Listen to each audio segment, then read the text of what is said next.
Ashama harka fuunee daawwattoota hordoftoota keenya akkam nagaa keessanii nageenyi koo kan jaalalaaf kabajaa bakka isin jirtanitti isinaa dhaqqabu. Egaan daawwattoota fi hordoftoota keenya har'a xiqqoo waan nama aarsurraa isinii dubbachuu barbaada.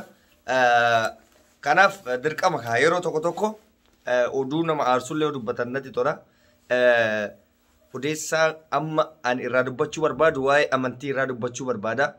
Waa'ee amantii Islaamaa fi Kiristaanaa irraa gadi qabee dubbachuu barbaada keessumaayyuu kan biyya Itoophiyaa keessaa jechuudha.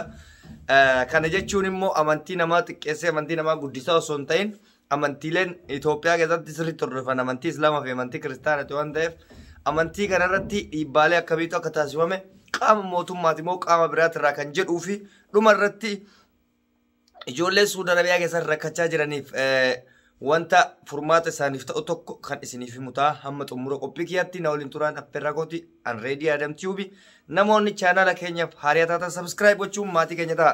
Egaan daawwattoota hordoftoota keenya akkuma beektanitti hundi keessaniyyuu Itoophiyaa keessatti guyyaa kaleessaa yookaan immoo naannawa Tigraay masgiida waggaa 100 fi waggaa 1400 yookaan jaarraa walakkaa kan lakkoofsise masgiida Najjaashii qaama hin beekamneen akka barbadeeffamee hin beekamu. Isa qofa miti amma dura naannawa Amaaratti masgiidni amantii Islaamaa 40 ji'a takka keessatti yookaan torbee tokko keessatti akka barbadaa'ee hin beekamu. Kun hunduu qaama eenyutiin akka ta'e beekamaadha.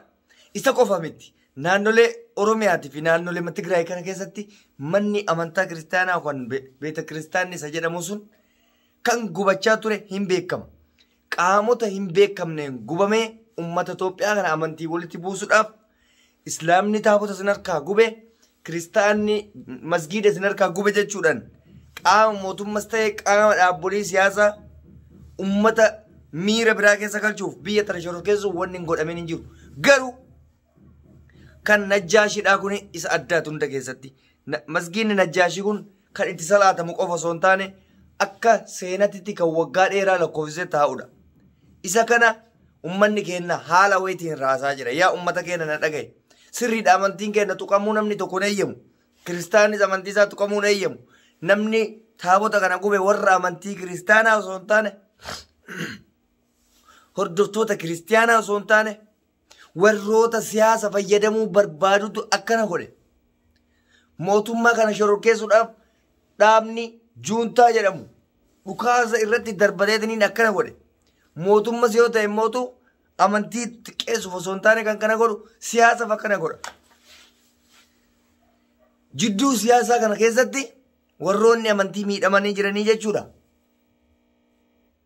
Garuu ilaalchi namoonni tokko tokko fudhatee deemu akka waan amantii san jibbamee godhameetti akka yookaan kiristaanaaf islaamni wal jibbeetti fakkeessanii godhan akkasii miti. Namni siyaasa ofii aangoo ofii kursii ofii tolfachuuf amantii balleessaa irra roommaa kanatti. Sobee islaamaaf kiristaanni wal lole fakkeessuudhaaf taabota guba. Masgiida guba. Waggaa lamaan kana keessatti taabonni fi masgiidni gubate yoo jabaate gara 500 oliin caalaa jechuudha kan qaamni hin beekamne gube. Kana kan godhaniif siyaasaaf garuu warri amantii miidhamaa jira jechuudha asitti. Warra amantii shakkii keessa wal galchanii jiranii jechuudha. Obboleeyyan tokkotu amantii lama hordofa. Oromoon obboleeyyan kiristaana kan hordofu jira, kan waaqeffatatu jira, kan pirotestaantitu jira, kan muslimaatu jira jechuudha.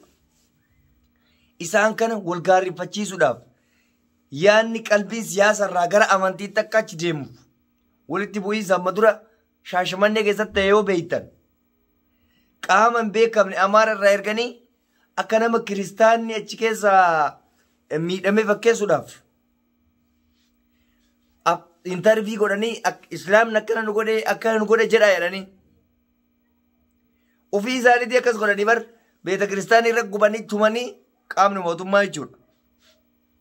Akkana nu godhe jedhaa islaamni jedhanii islaamallee maal godhan masgiida harkaa gubanii masgiida harkaa cabsanii kiristaanni akkana nu godhee nu dhiibee jedhaatiin dubbadha jedhanii. Kana jechuun maal jechuudha? Namuu siyaasa fi dantaa ofii tolfachuutti jira jechuudha. Kanaaf abbaan feete taate abbaan feete an akka Oromootti fi akka amantaa Islaamatti nama masgiida tuqus nama siyaasan tolfatus hin barbaadu arguus hin barbaadu. Isa qofaa miti nama beeta kiristaanii jechuudha tuquu arguun barbaadu maaliif wal kabanyee jiraanna waan ta'eef nuti ilmaan Oromoo akka Oromootti amantii walii kabanyee ayyaana walii kabanyee jiraataa jirra.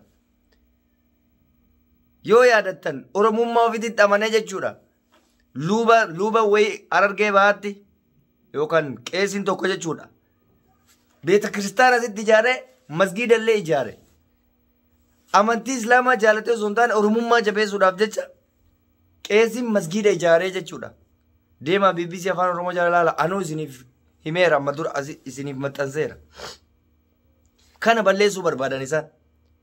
Sheekii taabota ijaaru qeesii masgiida ijaaru balleessuu barbaadaniiti. Kan akkasitti hubatuu qabda Oromoon jechuudha. Kanaaf kan ta'e akka hundattuu taateen kun Tigraay keessatti walumaa galatti warra Tigraay kaka'umsa itti godhuuf warroota biyya biraa masgiida jechuun taabota jechuun immootu kutaan qabu waan ta'eef saban qabu waan ta'eef namni hunduu hin hirmaata jedhaniitiin waan yaadaniif ajandaa balleessuuf kana godhanii qaamni mootummaa daddafee waan gaarratti ibsa kennuu qaba kan jedhu yaada kiyya jechuudha.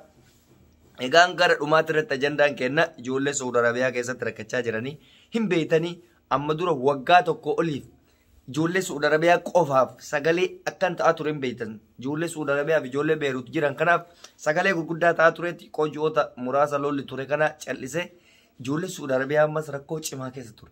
Gaafa nu iyyaa ture sanitti hanga tokko furmaata argataa turan maaliif sagaleen kenna kun xiqqoon qabdu waan ta'eef biyya garaagaraa faffacaatee qaama adda addaa bira geessi akkasitti furmaata godhaafi ture. Har'a garuu ammallee gizee oo'aasan oo'atu isaan bilcheessee qaamni kun cittaa'ee namooma baanii akkasitti dararaa argaa turan. Amma garuu qorraan goggoganii akka mukaatti laal qilleensi itti jijjiirame jechuudha. Gaafa dur oo'an bishaan ta'anii dafqanii hin cittaa'anii har'a garuu qorri kotteessee jechuudha.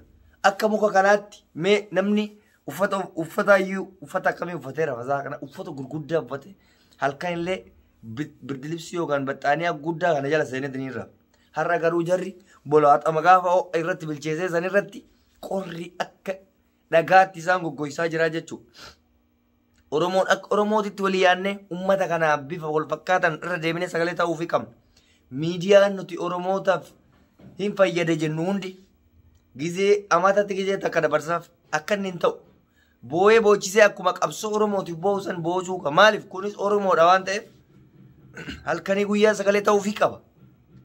Miidiyaan hin tuffatinaa xiqqaa guddaa hin jedhinaatini miidiyaa maqabdanii gadi ba'atini akkuma dhuunfatitti ijoollee tanaa sagalee ta'a.